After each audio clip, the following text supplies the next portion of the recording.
prochaine table ronde est une question. Les perturbateurs endocriniens rendent-ils stupides? Alors on le sait, notre quotidien est envahi par ces fameux perturbateurs endocriniens, ces produits chimiques dont les doses infinitésimales peuvent affecter notre système hormonal. Alors, je vous demande un petit peu de silence, s'il vous plaît, parce qu'on va redémarrer pour éviter de perdre trop de temps. Et donc, pour revenir à la question des perturbateurs endocriniens, on sait qu'il y a aujourd'hui près de 800 substances néfastes avérées ou suspectes qui ont été dénombrées et qui sont présentes un petit peu partout dans notre environnement. Nous allons en parler dans les emballages alimentaires, dans les lunettes, les tapis, les casseroles ou encore les poissons gras. Alors on connaît leur dangerosité pour la santé, y compris pour les fœtus. Donc une petite question provocatrice, mais je laisserai aussi à Béatrice le soin de la poser. Et si demain QI signifiait quotient d'imbécilité? Donc pour évoquer tous ces sujets, nous avons le grand plaisir d'accueillir le professeur Barbara Domenex, biologiste endocrinologue. Je vous invite à nous rejoindre. Vous êtes auteur de l'ouvrage Cocktail toxique, comment les perturbateurs endocriniens empoisonnent notre cerveau. Un ouvrage paru chez Odile Jacob qui est également disponible dans notre librairie. Et le docteur Jean-François Bouvet, docteur en sciences, biologiste et essayiste. Auteur également d'un ouvrage qui s'appelle Mutants, à quoi ressemblerons-nous demain? Et pour animer nos échanges, nous avons le plaisir d'accueillir Béatrice Parino, journaliste au Point. Béatrice, vous avez un micro. Voilà. Bonjour, merci à tous d'être présents, merci à Barbara, merci à Jean-François de participer à cette table ronde au titre plus que provocateur, intriguant. Absolument. Mais avant de répondre peut-être à la question, essayons de définir finalement ce que sont les perturbateurs endocriniens. Barbara, peut-être? Oui, un perturbateur endocrinien, c'est une substance ou un mélange de substances, le plus souvent synthétisé par l'homme, mais pas toujours, mais le plus souvent, qui va affecter le système endocrinien, c'est-à-dire nos hormones, que ce soit les hormones sexuelles, mais l'hormone thyroïdienne, et qui va induire un effet adverse sur l'individu, sur une population ou une sous-population. On pense, quand on parle de sous-population, on parle particulièrement des femmes enceintes et les enfants. Et donc, ces effets peuvent être immédiats ou ils peuvent être un petit peu un bombe à retardement dans le sens qu'il y aura des fenêtres de vulnérabilité.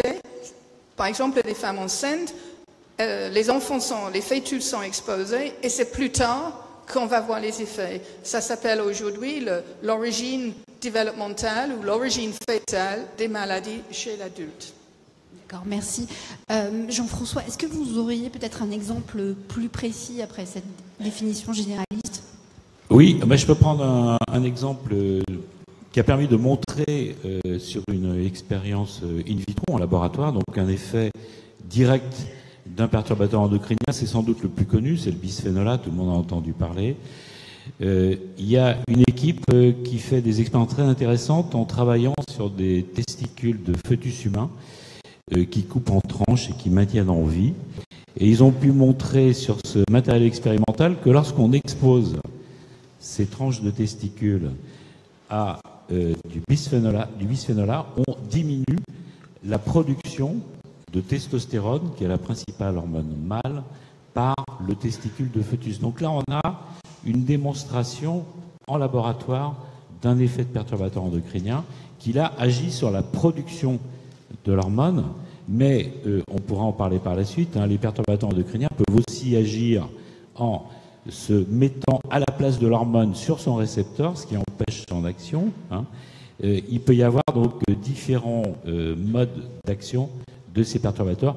Là, l'exemple que je vous ai donné, c'est sur la production d'une hormone. Oui. Peut-être sur les hormones thyroïdiennes, parce que c'est plutôt votre spécialité, Oui, Barbara. justement. Les hormones thyroïdiennes, ils ont des récepteurs, mais l'évolution a fait en sorte que ces récepteurs sont très, très, très sélectifs.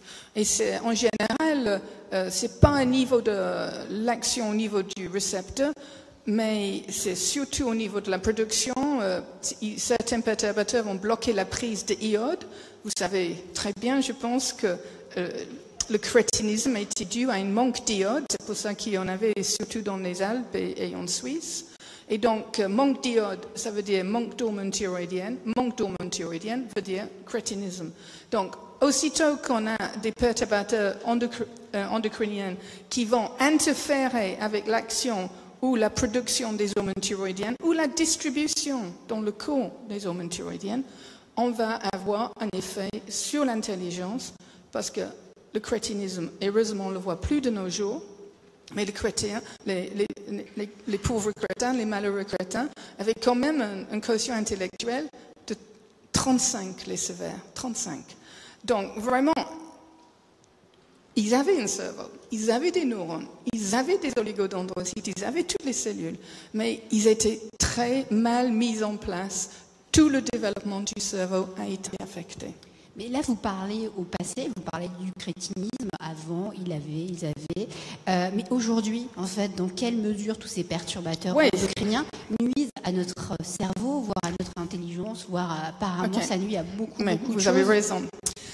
Alors, on pense qu'avec le traitement postnatal, tout enfant qui naît est testé pour savoir s'il a assez d'hormones thyroïdiennes pour faire développer son cerveau.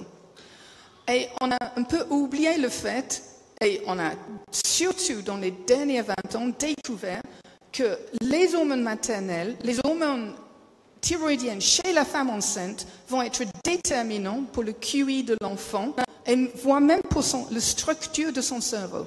Si une femme enceinte a trop d'hormones thyroïdiennes, mais surtout si elle n'en a pas assez, on va voir un impact sur le QI de l'enfant et en même temps sur la structure de son cerveau. Et le pire, c'est que ces hormones thyroïdiennes qui sont si importantes pour le développement futur de l'enfant, ils sont en compétition dans le liquide amniotique avec un pléthore de perturbateurs endocriniens. Et c'est pour ça que c'est si important, ces premiers stades de la vie, ces premiers quelques mois de la vie, quand une femme ne sait même peut-être pas qu'elle est enceinte, ces premières semaines, eh bien, quand même, les hormones thyroïdiennes dans la mère sont en train de jouer pour la construction du cerveau du futur enfant. Et ils sont en compétition dans le liquide amniotique avec les perturbateurs endocriniens. Et donc, compétition, ça veut dire que, si je comprends bien, il ne faut pas que ce soit les perturbateurs endocriniens qui l'emportent. Un perturbateur endocrinien, c'est forcément quelque chose de mauvais. Un perturbateur endocrinien, c'est forcément, ça nuit au développement du fœtus, au développement de son cerveau. Ça va faire de nous j'ai un petit problème avec le micro. Je ne sais pas si ça a des conséquences. Non, c'est bon pour vous ? Je m'entends très très bien, en tout cas moi. Non, et du coup, je disais, il y a une compétition, vous le dites, au moment. Disons que. Est-ce que la compétition, elle va nuire à l'enfant qui a naître? Est-ce qu'il va nuire à son intelligence ou pas? On l'a démontré. C'est très bien démontré pour quelques substances seules. C'était montré pour les PCB, c'est pour les chlorophéniles dont on a parlé il y a quelques années en France parce que le Rhône a été très contaminé. Et donc les PCB, c'est très clairement démontré, ils vont affecter les hormones thyroïdiennes de la mère et avoir un impact sur le QI de l'enfant. Le plus la mère est exposée, le plus le risque de QI basse. Barbara, les substances dont vous parlez, on les trouve où? Qu'est-ce que c'est? Les PCB, heureusement, ils étaient bannis dans les années 70, mais ils sont toujours présents. On va trouver ça se trouvait où, en fait? C'était énormément utilisé dans les insulateurs électriques, dans les batteries, dans plein de systèmes électriques, mais aussi parce que c'était résistant à la chaleur, résistant à toutes les sacs chimiques. Et en plus, une fois qu'on les a bannis, mais on est toujours présent, comme pour les pesticides. Ça aussi, on a démontré pour certains pesticides que le plus la mère est exposée, le plus non seulement le risque de QI qui baisse, mais aussi le risque d'autisme qui augmente ou de déficit d'attention. Donc, tous ces problèmes qui reflètent la manière dont le cerveau a été construit, que ce soit un problème de communication avec le monde extérieur, avec l'autisme, ou qu'un problème d'attention ou une baisse de QI, on peut les lier très clairement à l'exposition à certaines substances. Et le problème aujourd'hui, c'est que ce n'est pas 5, 6 substances auxquelles on est exposé, c'est des mélanges de sans doute des centaines de substances qui sont présentes dans le liquide amniotique. L'exemple que vous avez pris est intéressant parce que c'est un exemple d'un produit qui a existé, qui existait encore il y a 50 ans, oui, mais qui a des conséquences aujourd'hui. Jean-François, en fait, ça veut dire que finalement, ces perturbateurs, ils sont amenés à avoir une durée de vie longue et des conséquences, pas forcément seulement pour la personne qui a vécu ou co-vécu, cohabité avec, c'est ça ? Oui, absolument. Alors, il y a une notion qui est très importante à connaître en toxicologie, c'est la notion de demi-vie d'une substance. C'est le temps au bout duquel la moitié de la substance a disparu. Bon. On parlait des PCB tout à l'heure, donc qui sont très présents dans le Rhône en particulier. Certains PCB peuvent avoir une demi-vie qui atteint 2700 ans. Mais je vais vous donner un autre exemple qui est très actuel finalement et qui concerne la France, qui est le problème d'un pesticide qui a été extrêmement utilisé aux Antilles françaises jusqu'en 1993, alors qu'il était interdit aux États-Unis depuis pas mal d'années, qui s'appelle le chlordécone. Bon. C'est une substance qui mime les œstrogènes, c'est-à-dire ce qu'on appelle couramment les hormones femelles, bien qu'elles existent aussi chez l'homme, mais peu importe. Et c'est une substance qui a été utilisée pour lutter contre un ravageur du bananier qui s'appelle le charançon du bananier. C'est un petit insecte. Donc par dérogation, il a été interdit en métropole, mais par dérogation, on a prolongé sa durée d'utilisation pendant 3 ans aux Antilles françaises. Bon. Ce qui fait que ce produit qui est extrêmement toxique, on va voir en quoi, est omniprésent dans l'environnement. Il y en a dans les sols, il y en a dans l'eau douce, dans l'eau de mer, et sa demi-vie est de 6 siècles. C'est-à-dire que dans 6 siècles, il y en aura encore la moitié dans les sols. Bon. Donc autant vous dire qu'on n'est pas débarrassé du problème. Alors, il y a, on suspecte cette substance d'un grand nombre d'effets, mais certains sont tout à fait avérés. Bon, il y a une multiplication des cancers de la prostate, mais on n'est pas là pour parler de ça, parce qu'on parle de cerveau. Il y a, sur le plan du cerveau, une étude très intéressante qui a été conduite avec l'INSERM. Il n'y a pas que l'INSERM dans cette étude, mais l'INSERM y a participé sur les petits-enfants. Et on s'est rendu compte que c'est une étude qui s'appelle l'étude Timoun. Et cette étude a montré qu'à 7 ans, le développement cognitif des enfants qui ont été intoxiqués par ce pesticide, le chlordécone, était retardé. Il y a des troubles cognitifs et des troubles moteurs. Donc là, on a une démonstration d'un effet négatif d'un pesticide. Alors, à cet effet lié à la longue durée de vie des perturbateurs endocriniens, il y a un autre problème qu'il faut connaître et qui est très important, parce qu'il n'est pas spécifique aux perturbateurs endocriniens, mais très présent chez les perturbateurs endocriniens, c'est ce qu'on appelle la présence d'effets transgénérationnels, c'est-à-dire que ça se transmet d'une génération à l'autre par des mécanismes dits épigénétiques, mais on ne va pas rentrer dans les détails. Hein. Et il y a une étude intéressante qui a été faite il n'y a pas longtemps, je crois que c'était en 2011, si mes souvenirs sont bons, mais peu importe, c'est une étude récente qui a été faite sur un pesticide qui est un fongicide pour lutter donc contre les moisissures qu'on trouve sur les fruits et légumes, moisissures, champignons, etc. Ce pesticide s'appelle la vinclozoline. Bon. On a administré de la vinclozoline, pesticide interdit en France parce qu'il est toxique, hein, on l'a administré à des rates plutôt, gestantes, et on a étudié la descendance. Et on s'est aperçu que chez les petits rats de la 3e génération, hein, ceux dont l'arrière-grand-mère avait reçu de la vinclozoline, mais qui n'en avaient pas reçu eux-mêmes, on s'est aperçu que l'expression des gènes dans leur cerveau était bouleversée et que des centaines de gènes s'exprimaient différemment. Donc je résume, la rate gestante a reçu de la vinclozoline, hein, son arrière-petit-enfant n'en a pas reçu, mais il a des perturbations dans l'expression des gènes dans le cerveau. C'est ce qu'on appelle un effet transgénérationnel. Et pourquoi 3 générations? Parce qu'on n'est pas allé au-delà, mais si ça se trouve, c'est beaucoup plus durable que ça. Donc vous avez une espèce de cocktail explosif avec les perturbateurs endocriniens. D'une part, souvent, pas toujours, mais souvent une demi-vie très importante.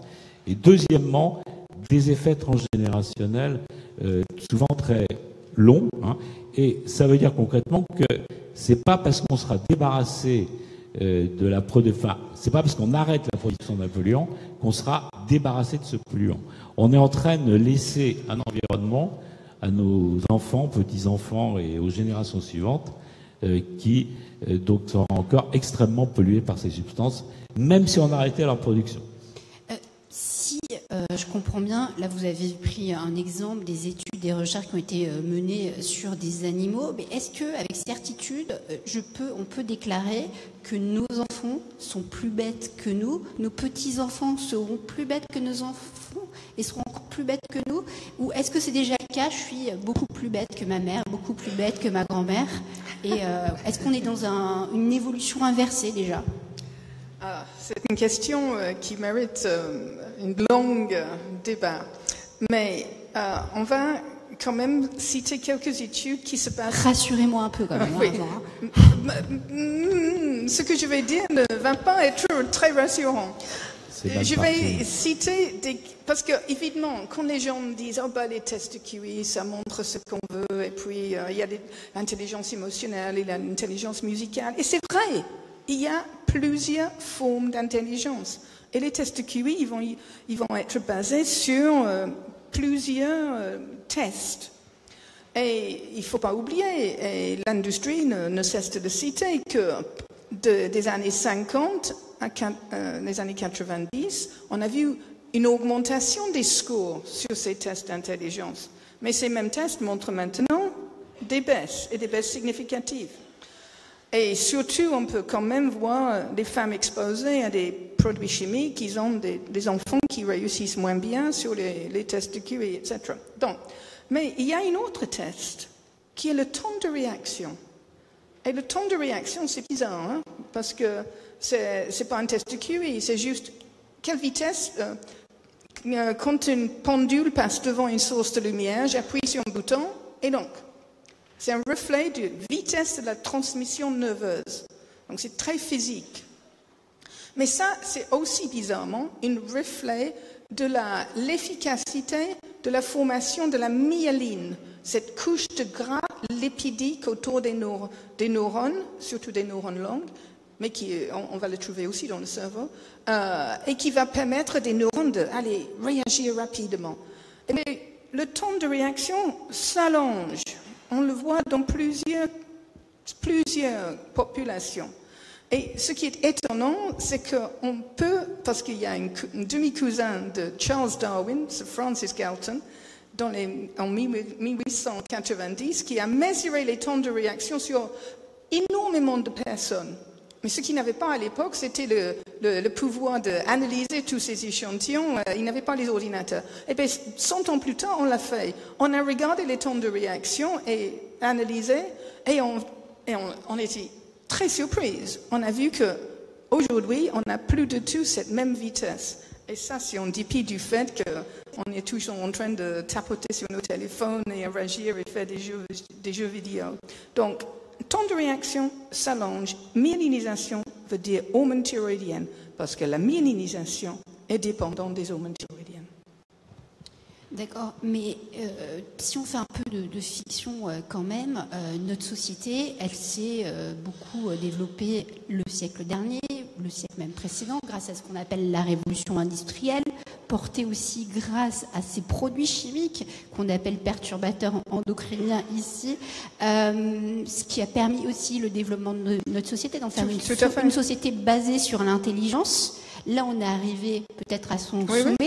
Et à quoi va ressembler est-ce qu'on peut déjà se dire que faire une projection pour 2050, ou il faut aller au-delà et se dire c'est le grand retour des crétins, et ça ne sera pas que dans les Alpes, ça sera même dans les Alpes-Maritimes, ça va arriver jusque-là. Espérons. Non. Bon, parce qu'on a quand même... Bon, il y a 143 000 produits sur la liste de REACH. REACH, c'est la régulation, évaluation, autorisation des produits chimiques. 143 000 143 000. Est-ce que c'est 143 000 produits nuisibles? On ne sait pas, parce qu'ils n'ont pas été testés. Ils n'ont surtout pas été suffisamment testés. c'est pas parce qu'on est un produit chimique qu'on nuit forcément.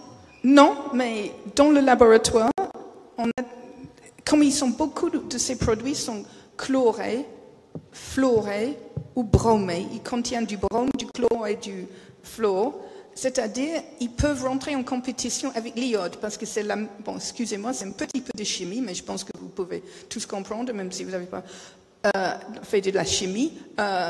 Ces quatre éléments sont de la même famille, et l'iode est la seule molécule complexe fabriquée par nos vertébrés et c'est capté par la thyroïde pour faire de l'hormone thyroïdienne.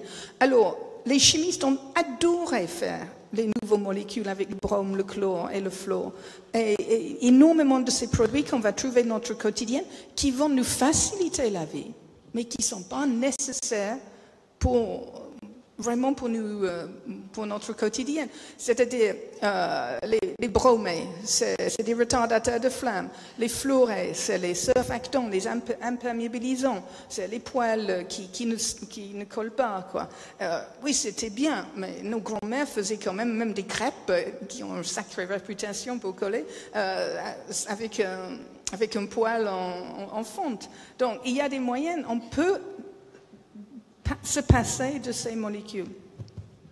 Par exemple, c'est pour ça que vous buvez pas l'eau qui est dans la bouteille en plastique. Vous la buvez forcément dans une bouteille de verre. Le plastique, je vous préfère, mais même une eau en bouteille de verre, il a été passé à travers des filtres. Bon, il y a des puristes. Mais en fait, on ne peut pas échapper aux perturbateurs endocriniens. Non, on peut. Il y a énormément de choses qu'on peut faire pour limiter notre exposition. Qu'est-ce qu'on peut faire? Parce qu'il y en a partout dans notre alimentation, oui, dans l'air, dans les habits, on peut manger fauteuil. bio.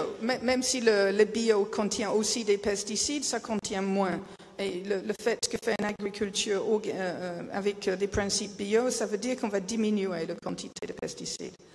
On peut aérer souvent les maisons, on peut vraiment exercer son pouvoir de consommateur.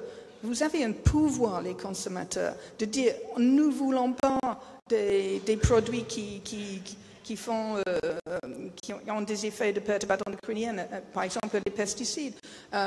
Vous avez un pouvoir de dire, c'était déjà vu avec les antibiotiques dans la viande, c'était quand même les consommateurs qui avaient dit niet à ça, et ça avait changé la réglementation. Donc ici encore, vous avez le pouvoir de dire non. OK. On a vu pour le glyphosate que les 1,3 million de personnes qui ont signé, qui ne voulaient plus de glyphosate dans les cultures, ça a quand même eu un effet, même au niveau de l'Europe. Et tu sais qu'ils sont résistants, l'Europe. Donc... Je voulais ajouter quelque chose sur les pesticides, parce que la question c'est, finalement, est-ce que ça va aller mieux plus tard? Bon, on peut en douter, parce que quand on voit ce qui s'est passé... Là, je fais un peu de politique, même si ce n'est pas du tout mon rôle, mais il y a des chiffres qui sont quand même intéressants à connaître. Quand il y a eu le Grenelle de l'environnement, on a lancé un plan qui s'appelait Ecophyto, qui visait à réduire la consommation de pesticides en France en la divisant par deux. Le Grenelle de l'environnement, je ne voudrais pas dire de bêtises, mais c'était il y a une dizaine d'années. Bon. J'ai regardé récemment où on en était. En fait, la consommation de pesticides en France n'a jamais cessé d'augmenter. Alors, la bonne nouvelle, c'est qu'il y a de plus en plus d'agriculteurs bio, à peu près 7% en France. Mais globalement, la consommation de pesticides continue à augmenter. C'est tout à fait étonnant, mais c'est comme ça. Enfin, c'est étonnant parce que la logique, le bon sens le plus élémentaire, faudrait qu'on fasse un sérieux effort de ce côté-là. Donc, je ne suis pas sûr qu'on puisse être extrêmement optimiste. On ne peut pas, oui, mais pourtant l'INRA a publié qu'on peut réduire l'utilisation des pesticides sur le blé de 50%. 50% et ne pas perdre du rendement, peut-être 5-10% du rendement. Et évidemment, quand on utilise un pesticide, on va tuer non seulement les insectes nocifs, mais aussi les bons. Il faut vraiment utiliser ça sciemment et avec la bonne quantité. On a vu le nombre d'insectes, vous avez vu des études, ça frayait quand même les chroniques, les médias, il y a une semaine, 10 jours, sur le nombre d'insectes qu'on va attraper dans qui ont baissé de 80%. Vous vous souvenez tous quand vous avez pris vos voitures pour les autoroutes, autrefois vous avez tout plein d'insectes qui s'écrasaient contre les vitres. Maintenant, vous dites, oh oui, c'est bien, j'ai pas besoin de me laver les vitres tout le temps, mais attendez, réfléchissez, qu'est-ce qui est en train de passer? Une dernière question et après on donnera la parole au public. Vous avez dit que, je ne veux pas me tromper, mais l'INRA a montré qu'on pourrait faire de l'agriculture avec 50% de pesticides en moins. Si on retourne le problème et on se dit, ok, on utilise 50% de pesticides en moins, ça veut dire qu'on va acheter 50% de pesticides en moins, ça veut dire que les fabricants de pesticides vont en vendre 50% en moins, ça veut dire qu'ils n'ont pas de chiffre d'affaires, ça veut dire qu'on va fermer des usines en France, en Europe. Qu'est-ce qu'on fait de ces gens-là alors qu'on a un chômage à 11%, Barbara? Je laisse la question à Barbara. Je pose à Barbara parce qu'il faut savoir que Barbara fait quand même, on peut le dire, elle œuvre à Bruxelles. Je ne sais pas combien de fois. La réglementation, ça pousse l'innovation. On peut faire la chimie verte, on peut faire les pesticides qui se dégradent plus vite, on peut être innovatif. Vous discutez avec des chimistes, ils ont toujours moi on m'a jamais demandé de faire un molécule qui se dégrade plus vite. Moi on me demande toujours la stabilité. Les chimistes seront prêts à faire la chimie verte et ça ne va pas en perdre des emplois. Et la réglementation c'est pas le frein à l'innovation, c'est le contraire, ça va pousser. On l'a vu pour les changements climatiques. Aussitôt qu'on a dit, il faut arrêter le réchauffement de la planète et la production du CO2, et bien on a commencé à investir dans les énergies alternatives. Ça va être la même chose pour la chimie. Merci beaucoup. Alors effectivement, si vous avez des questions, alors moi j'en ai peut-être une première très pragmatique. Est-ce qu'il existe quelque part une liste des substances néfastes vraiment avérées et avec peut-être des niveaux de gravité où tout un chacun pourrait se renseigner, adopter peut-être des mesures de prévention, ne serait-ce que pour les générations à venir, on l'a dit? Il y a plusieurs catégories de substances. Il y en a qui sont avérées, il y en a qui sont suspectées, il y en a qui sont très fortement suspectées. Bon, à l'heure actuelle, je pense que Barbara sera d'accord avec moi, il y a au moins 800 substances. Voilà. Et cette liste est disponible? Oui, bien sûr, oui. Enfin, elle n'est pas disponible de manière pour le grand forcément public, très simple, mais on peut la trouver sans trop de problèmes sur Internet. Oui. Alors, Hélène, pour information, moi j'avais voulu passer un test avant d'animer cette table ronde. Il y avait, pour des raisons de délai, ça a été impossible, mais il faut savoir que ça coûte très cher. Par exemple, faire une analyse de cheveux et de poussière, ça coûte environ entre 2000 et 2400 euros pour savoir si on va bien. Et il faut trouver le médecin, le spécialiste qui est capable de lire et faire ses études. Et ce qui nous coûte cher, quand nous on fait des études de l'exposition, parce qu'on sait qu'une femme enceinte est exposée à une cinquantaine de produits, une centaine de produits, parce que avec nos financements de nos recherches, on peut mesurer une centaine de produits sur 2000 femmes. Mais quand on sait qu'il y en a autant, mais on n'a pas l'argent pour faire les mesures. Aujourd'hui, l'Europe a investi 30 millions quand même, mais sur tous les pays de l'Europe, ça ne va pas loin. Merci. Alors, est-ce qu'il y a des questions? Alors, il y en a une tout là-haut, madame. Et ici également ensuite. Très bien.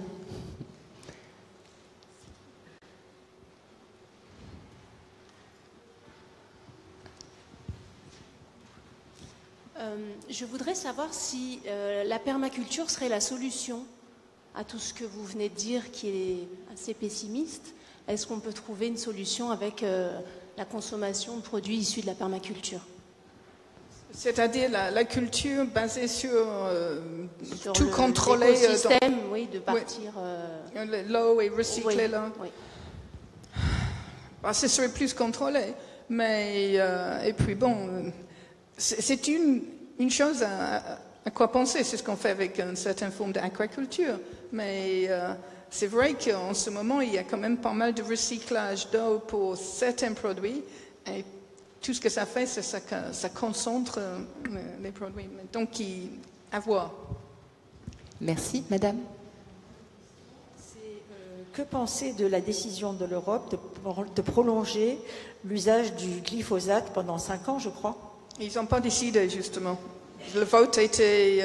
ils n'ont pas eu la majorité qualifiée la semaine dernière, c'était jeudi. Merci. Mais ça va être remis sur la table, hein.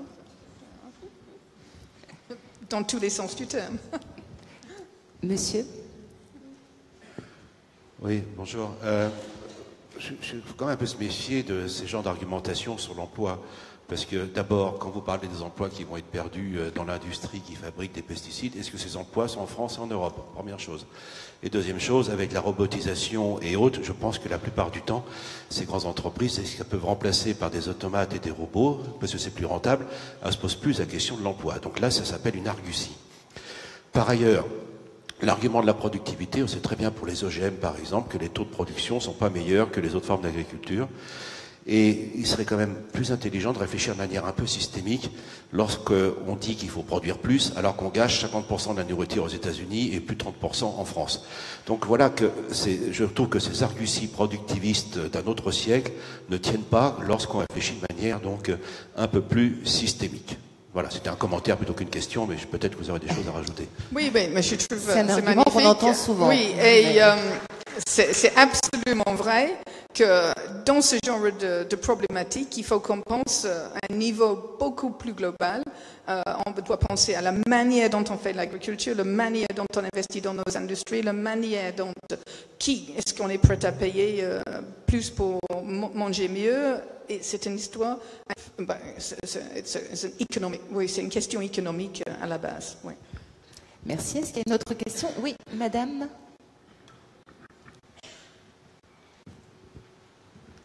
Bonjour, merci beaucoup pour votre présence à tous les deux. Au niveau d'une ville, quels arguments les citoyens peuvent-ils mettre en avant pour amener les élus à changer leurs pratiques en ce qui concerne l'environnement des enfants, que ce soit l'alimentation, mais que ce soit l'environnement végétal qui disparaît? Quels arguments les citoyens peuvent-ils mettre, s'il vous plaît? Merci. Vous aviez l'exemple, je crois, Barbara, dans votre livre, vous citez l'exemple de la mairie de Bordeaux, avec la cantine. Oui. Bon, c'est la mairie de Bordeaux. Moi, personnellement, je n'arrive plus à répondre favorablement à toutes les demandes qui me sont adressées par des parents d'élèves. On essaie avec l'équipe d'aller, mais il y a énormément de choses. Bon, d'abord, comme citoyenne, on peut déjà demander plus souvent de la qualité de l'eau dans le robinet. On peut demander les tests, est-ce que ça contient ABCD? Et les gens les fournisseurs d'eau doivent vous le donner. Et si vous voyez des choses qui ne vous plaisent pas, groupez-vous et dire quelque chose. Sur les cantines des enfants, il y a énormément d'associations qui essaient d'utiliser les produits locaux, qu'il n'y a pas les transports, et surtout bio quand ils peuvent. Ceci sont réduire l'utilisation de plastique dans les cantines, faire en sorte que on n'utilise pas les micro-ondes avec des containers en plastique pour chauffer les aliments, etc. Donc, et puis au niveau des parents d'élèves, moi j'étais active dans les associations de parents d'élèves. J'ai vu qu'en France, que vous avez de la chance, vous avez des bonnes associations de parents d'élèves. Faites-vous entendre au niveau de votre mairie, etc. Merci. Est-ce qu'il y a une autre question?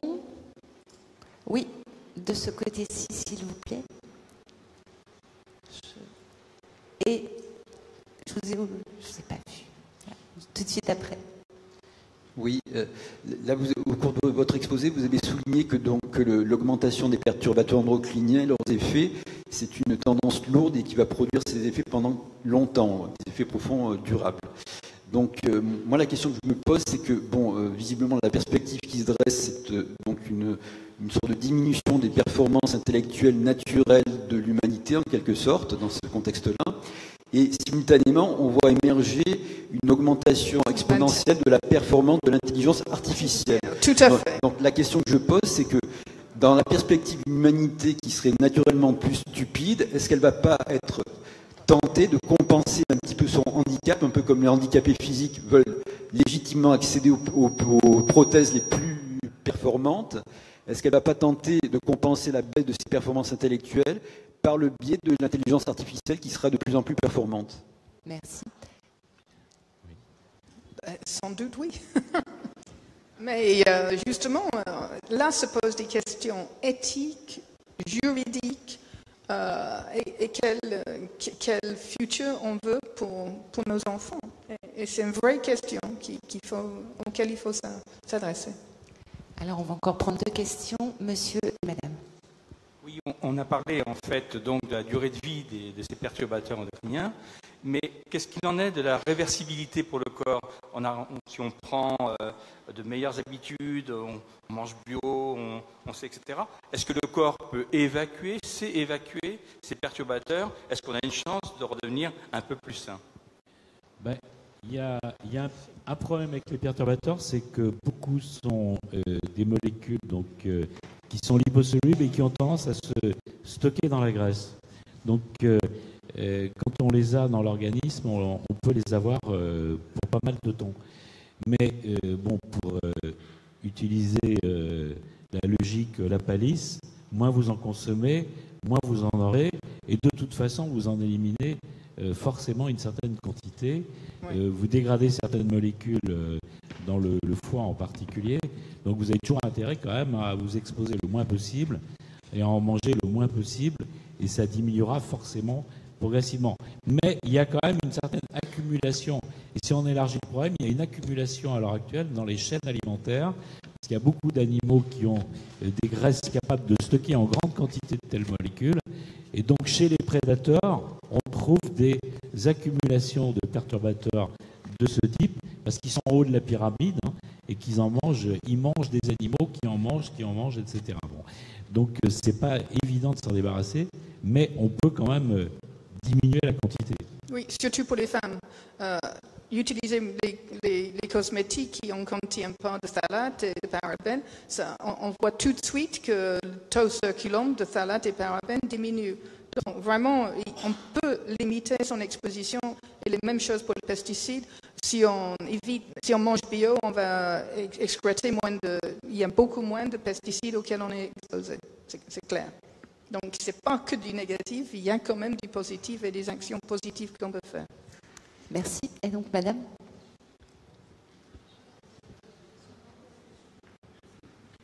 Je voudrais parler, parce qu'on dit peut-être que l'humanité va disparaître finalement, parce qu'on va devenir de plus en plus idiots, on va être remplacé par l'intelligence artificielle. Mais je voulais soulever un problème, c'est la fertilité. On sait que les spermatozoïdes ont diminué de 50% en 40 ans. Si c'est encore 50% en 40 ans, il n'y aura plus que 25%. Et c'est peut-être pire, quand vous dites qu'on consomme encore plus de pesticides qu'avant, ça va peut-être s'accélérer. Du coup, on va peut-être disparaître bien avant. Je ne sais pas, c'est quoi votre C'est un vision? Scénario très sombre. Hein, oui, alors, je vais bien dire un mot là-dessus, parce que c'est un problème auquel je me suis intéressé récemment. Il y a une diminution du taux de spermatozoïdes dans le sperme, ça, plus grand monde ne le nie maintenant. Hein. On sait aussi qu'il y a une corrélation avec les pesticides, parce qu'il y a une étude qui a été faite en France qui a montré une cartographie de cette diminution, et il y a une bonne corrélation avec les zones où on utilise le plus de pesticides, en particulier les zones viticoles. Alors ça n'est pas une preuve, mais c'est quand même un indice très sérieux. Et moi, ce qui m'étonne le plus, c'est que quand on dit ça, il y a de moins en moins de spermatozoïdes, bientôt on va avoir des problèmes pour se reproduire. Bon, déjà, on est encore très au-dessus du seuil. Hein. On est à peu près à 3 fois le seuil défini par l'OMS pour qu'on devienne infertile. Mais à la vitesse où ça va, vous avez raison, on ne sait pas jusqu'où ça va aller. On se demande combien de temps on va avoir suffisamment de spermatozoïdes. Alors, ce que je trouve étonnant, c'est qu'il m'arrive de lire des articles. On dit, mais c'est pas un problème, parce que maintenant, on sait faire des spermatozoïdes à partir de cellules souches. Bon. Et y compris très bientôt chez l'humain. Donc, on va pas non plus se prendre la tête, puisque de toute façon, il y a une solution de substitution. Moi, je trouve pas ça extrêmement glamour, et je trouve que la méthode traditionnelle est pas mal non plus. Donc, mais il y a une espèce de scientisme ambiant, vous avez ces problèmes, qui a tendance à considérer que, oui, d'accord, il y a un problème, mais il y a aussi une solution. Hein. Et il y a aussi des gens qui vous diront, le QI baisse, oui, mais on va bien trouver quelque chose quand même, des puces dans le cerveau, etc. Bon, donc on en est là. Au lieu de se dire, bon, on ferait mieux d'arrêter nos bêtises, on dit, ah mais oui, mais on va trouver ce qui va nous permettre de les résoudre. Donc je trouve ça assez étonnant. Bien, bah écoutez, merci beaucoup. Je vous propose vraiment d'applaudir encore et de remercier très chaleureusement nos deux invités. Merci beaucoup Béatrice.